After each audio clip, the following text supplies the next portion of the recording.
হয়, আমি পঞ্চায়ত নিৰ্বাচন আমি প্ৰতিদ্বন্দ্বিতা কৰিছোঁ আৰু পঞ্চায়ত নিৰ্বাচনৰ পিছতে এবাৰ পৰিষদীয় ইলেকশ্যন আৰু পৰিষদীয় ইলেকশ্যনৰ পিছত MLA ইলেকশ্যন আহিব, তাৰপিছত MP ইলেকশ্যন আহিব। প্ৰত্যেকটা ইলেকশ্যনতে আমি প্ৰাৰ্থিত্ব দিম আৰু এইবাৰ যি পৰিষদীয় ইলেকশ্যন ইতিমধ্যে আমাৰ BTRত 40টা সমষ্টিৰ ভিতৰত আমাৰ 12টা সমষ্টি ইতিমধ্যে আমি কনফাৰ্ম হৈছোঁ।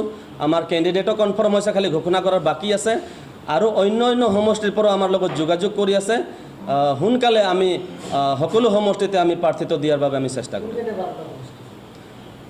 আমাৰ সমষ্টিৰ নাম হ'ব আমাৰ পাঁচনৈ চেৰফাং, ননাই চেৰফাং, ভৈৰৱকুণ্ড, ভেৰগাঁও, নাগৰিজুলি, তাৰপিছত দিহিৰাই, তাৰপিছত আহিব শ্ৰীৰামপুৰ, জমদুৱাৰ, কচুগাঁও, চৰাইবিল আৰু গুমা আৰু কেইটামান আছে, মই পিছলৈ আপোনালোকক নাম কৈ দিম।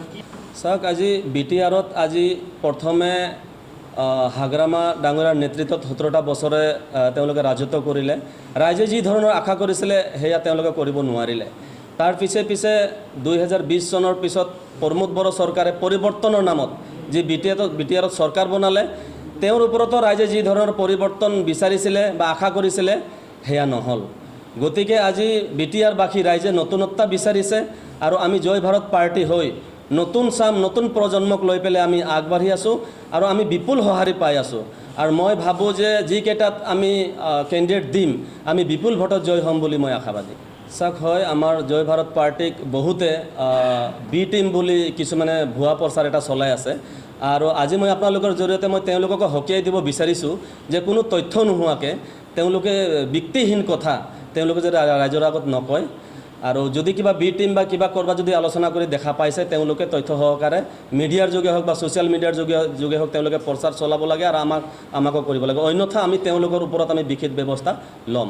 আৰু কথা হৈছে, পাঁচনৈ চেৰফাং আগতে যিসকল ব্যক্তিয়ে প্ৰতিনিধিত্ব কৰি গৈছে, তেওঁলোকে ৰাইজৰ আগত একচুৱেলি আস্থা হেৰাইছে।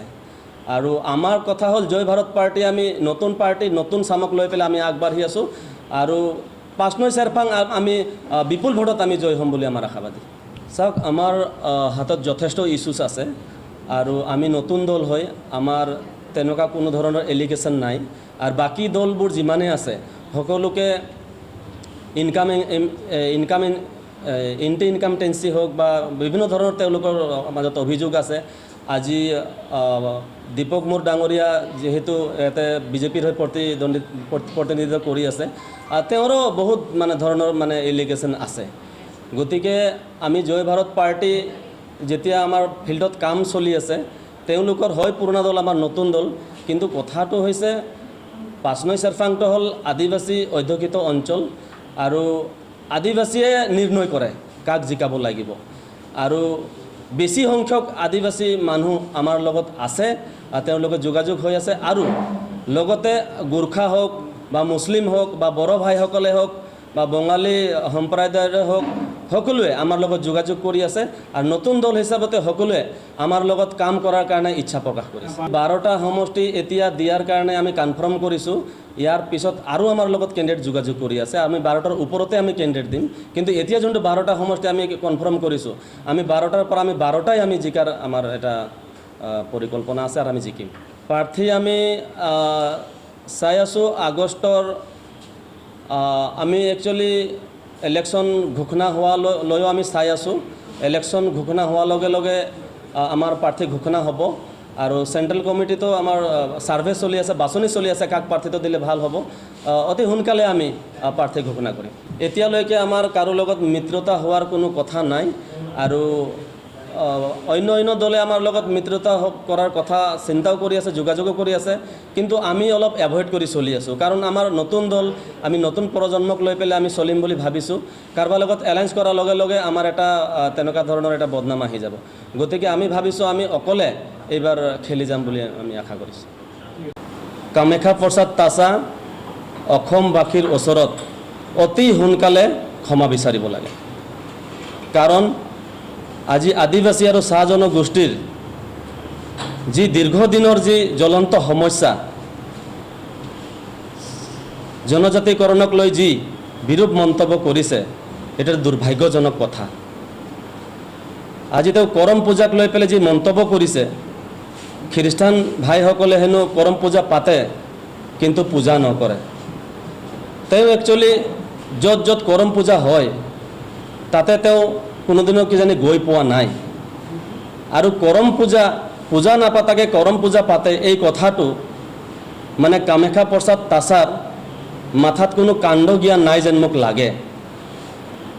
কাৰণ চাওক, তেওঁ এটা খ্ৰীষ্টান ধৰ্মক তেওঁ মানে তুচ্ছ তাচ্ছল্য কৰা এটা মন্তব্য, এটা ইনচাল্ট কৰাৰ নিচিনা এটা মন্তব্য তেওঁ দিছে যে পূজা নকৰাক লৈ পেলাই তেওঁ কৈছে যে ইঞ্জিন নোহোৱাকৈ খালী ডাবা কেনেকৈ চলিব, তেনেকুৱা ধৰণৰ এটা ধৰ্মক আঘাত দিয়াৰ নিচিনা তেওঁ মন্তব্য কৰিছে। কথাটো হৈছে তেওঁ আজি ইমান দিনে আজি সাংসদ হৈ পেলাই আজি আমাৰ আদিবাসী আৰু চাহ জনগোষ্ঠীৰ যি জনজাতিকৰণ বা মাটিৰ পাট্টা বা চাহ শ্ৰমিকৰ দৈনিক মজুৰি নিম্নতম এই বিষয়বিলাকক লৈ পেলাই তেওঁ কোনোদিনো পাৰ্লামেণ্টত তেওঁ উত্থাপন কৰি পোৱা নাই। আমাৰ আদিবাসীসকলৰ সমস্যা কোনোদিনো তেওঁক পাৰ্লামেণ্টত মানে কোৱা আমি দেখা পোৱা নাই। তেওঁ জাতিটোৰ কাৰণে কিন্তু একো কৰিব নোৱাৰে। আজি চাওক, তেওঁ কাজিৰঙাৰ পৰা তেওঁ প্ৰতিনিধিত্ব কৰি আছে আৰু কাজিৰঙা লোকসভা সমষ্টিটো হৈছে আদিবাসী অধ্যুষিত অঞ্চল আৰু তেওঁ আদিবাসীসকলৰ ভোটটো লৈ পেলাই আজি আদিবাসীৰ জাতিটোৰ তেওঁ কি কৰিছে। আজিৰ তাৰিখত অসমৰ আদিবাসী আৰু চাহ জনগোষ্ঠী সামাজিকভাৱে ৰাজনৈতিকভাৱে এটা একত্ৰিত হোৱাৰ যি সংকল্প লৈছে, তাতে এই জাতিটোক ধৰ্মৰ নামত জাতিৰ নামত ভাগ কৰাৰ যি ষড়যন্ত্ৰমূলক কথা কৈছে, এইটো দুৰ্ভাগ্যজনক কথা। আমি জয় ভাৰত পাৰ্টিৰ সৈতে সকীয়াই দিব বিচাৰিছোঁ যে এই মন্তব্যৰ পৰা তেওঁ যাতে বিৰোধে থাকে। আজি তেওঁক মই জয় ভাৰত পাৰ্টিৰ কেন্দ্ৰীয় সমিতিৰ সভাপতি হিচাপে মই তেওঁক মুকলিভাৱে আহ্বান জনাব খোজোঁ যে যি জনজাতিকৰণক লৈ যি কথা, তেওঁ ডিবেটত তেওঁ মোৰ লগত বহক, তেওঁ টক শ্ব'ত মোৰ লগত আহক, তেওঁক মই বুজাই দিম যে ST যে একচুৱেলি ধৰ্মক লৈ পেলাই যে ST দিয়া নহয়। আজি তেওঁ কৈছে যে অসমৰ খ্ৰীষ্টান ভাইসকলে তেওঁলোকে আজি কেনেকুৱা ST পাব। তো কথা হ'ল, খ্ৰীষ্টান হ'লেই ST নাপাব নেকি? আজি নাগালেণ্ডতে হওক, অৰুণাচলতে হওক, মণিপুৰত হওক, মিজোৰামত হওক, মেঘালয়ত হওক, আজি তাতো আজি খ্ৰীষ্টান ভাইসকলে তাতে ST পাই আছে। আজি অসমত আজি কাৰ্বিসকলে, মিচিংসকলে, গাৰো ৰাভাসকলে আৰু বড়ো ভাইসকলেও আজি খ্ৰীষ্টান হৈ পেলাইও তেওঁলোকে ইয়াতে ST এনজয় কৰি আছে। তো আদিবাসী খ্ৰীষ্টান ভাইসকলে কোনটো যুক্তিত অসমত আজি তেওঁলোকে ST নাপাব, এই কথাটো একো বুজি নাপালোঁ। আজি বিভিন্ন জাতীয় সংগঠনে আজি বিজেপি চৰকাৰক আজি প্ৰত্যাহ্বান জনাই আছে, আজি বিৰোধ কৰি আছে যে 26ৰ আগত যদি বিজেপি চৰকাৰে যদি 6 জনগোষ্ঠীক যদি জনজাতিকৰণ নকৰে, তেতিয়াহ'লে এইবাৰ ইলেকশ্যনত বিজেপিক মানে প্ৰত্যেকটা এলেকাত বিৰোধ কৰিব বুলি কোৱাত তেওঁ আজি এই জাতি ধৰ্মক লৈ পেলাই তেওঁ মন্তব্য কৰা আৰম্ভ কৰি দিছে। প্ৰত্যেকবাৰে যেতিয়া ST দিয়াৰ সময় আহে বা এনেকুৱা ইলেকশ্যনৰ সময় আহে, কিবা নহ'লে কিবা তেওঁলোকে অজুহাত দেখুৱাই, কিবা নহ'লে কিবা বক্তব্য তেওঁলোকে আৰম্ভ কৰি দিয়ে। গতিকে আজি জয় ভাৰত পাৰ্টি হৈ আমি মুকলিভাৱে আমি তেওঁক ক'ব খুজিছোঁ, তো এইবিলাক মন্তব্যৰ পৰা তেওঁ দূৰত থাকক।